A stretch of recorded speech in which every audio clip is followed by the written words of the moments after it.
$1,000. Might as well be a mill. Chance of me getting a boy tonight. I just got paid. I can give you No, Brent, it's cool. You've 4 more hours before Perrier's judgment comes down.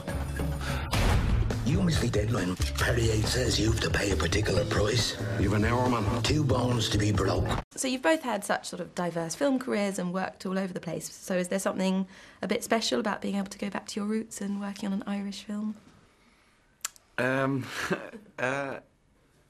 It's always nice coming home. It's always nice working on good material at home. And I think that's the key, is if the material is good, as the script really was, obviously from the first read, you know, then it's very nice to come home and work with actors that you know and actors that you admire and, you know, directors that you admire. And I think the Irish film industry is in a fairly healthy state at the moment. There's been great films out and coming out in the future. So, but it always has to be the work that you follow, really, and wherever that takes you, I think. Yeah, I shot most of this, all of this in London.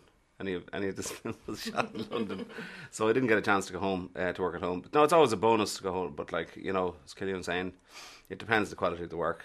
And then if you get a good script, which this one was, and you get a good character to go playing around with, it's great to be playing around with people that you've played around with before. So yeah, there was a good atmosphere on the set, although it was kind of, there wasn't an awful lot of time for horsing around. You want to try and get it right, but it was good fun. Let's talk about the accents, because obviously both of you, bit of a disadvantage not having the authentic Irish accent. I was fine. I do my own, so I was absolutely fine because I didn't have to attempt it. So I got away with it, much to your absolute disapproval. Why? It's a challenge, obviously, particularly with, and you've got so many brilliant Irish, not to say Dublin actors all around you who are the authentic.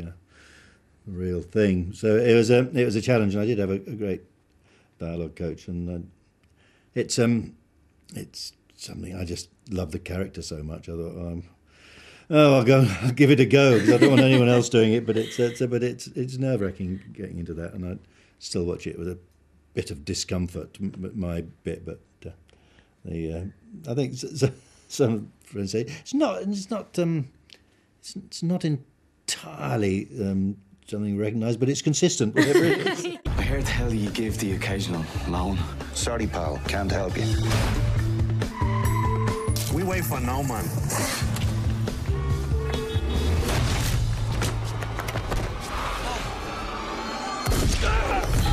I saved your life. You saved me legs. You could have cost me my life. Both get to be really physical in your parts. Was that a sort of nice change of pace for both of you? It was great. Like, I felt like I was in a real boys' film, you know, and it was good fun because Brenda doesn't feel like the kind of obvious girl character within that kind of gangster film. Like, she gets really involved, and there's a lot of, you know, guns and running and fighting, and you know, but it's and like you were saying, it's really good fun, isn't it, to have that as a part, you know, to. Well, I don't think I've ever. Hit anyone. Certainly haven't hit them with a gun and pointed guns at policemen and saying freeze. Now you, Cillian, you're known for maybe more serious dramas up until now. Yeah. So was it a nice change of pace to go into a comedy, albeit a dark comedy, but was that a nice change of pace? Is something you might want to do more of? It was, you know. I think despite that, I think my character is kind of like pretty much the straight man throughout the movie. You know, I think a lot of the madness happens around his journey, but it was very nice to be in a film that had a bit of levity in it, and you know. But I think for that to occur, you need to first get all the other things right, and you know, you have to approach the characters honestly. And like for me, there was a lot of for my character, there was a lot of things that were genuinely at stake. You know, the relationship with his father and the relationship with this girl, and the fact that his life is in serious danger, and so like how you put that there. So you have to kind of, if you get those things right, and then allow the situation to be funny, but you commit to the situation, you know. We need to have a chat. I'm dying, son. When? Next time I sleep.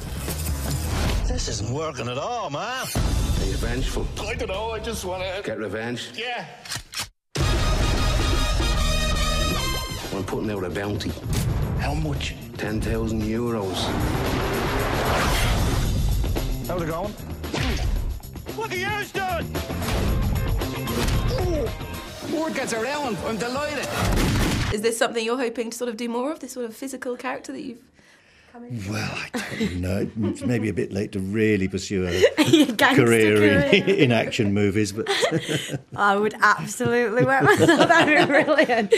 That's a sort of vote of confidence that will steer me away from it. Yeah, really spray tanned on the front of all them. And for you, Brendan, I mean, maybe it was just largely because of your presence in it, but it did have sort of similarities to In Bruges, or that same sort of feel.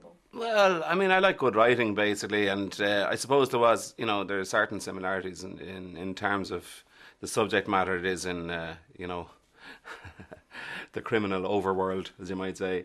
But there were very different characters now. That the two characters from Bruges and Perrier is a totally different kettle of fish altogether. Was it fun to get to play the baddie this time? Well, yeah. I mean, I was a murderer in Bruges, so I suppose I wasn't entirely good in Bruges either. Well, it's always a toss-up, but it was great fun because he just had such a delicious turn of phrase, and he had all these delusions about how ethical he was and how liberal he was. So he was a fantastic poser, as well as being a really kind of nasty psycho. So all of that's kind of great. It's got to be fun, hasn't it? In case you hadn't noticed, we're in deepest peril. Look, I'm really... Give me a clatter, will you? Don't wake me up. I got a hard one to get me blood up or something. Good one. Can we get on with it? Never has anyone given me so much grief, man. Get down, man. What are you doing, Kenny? I'm calling this screwhead's bluff. You're a dildo, Kenny.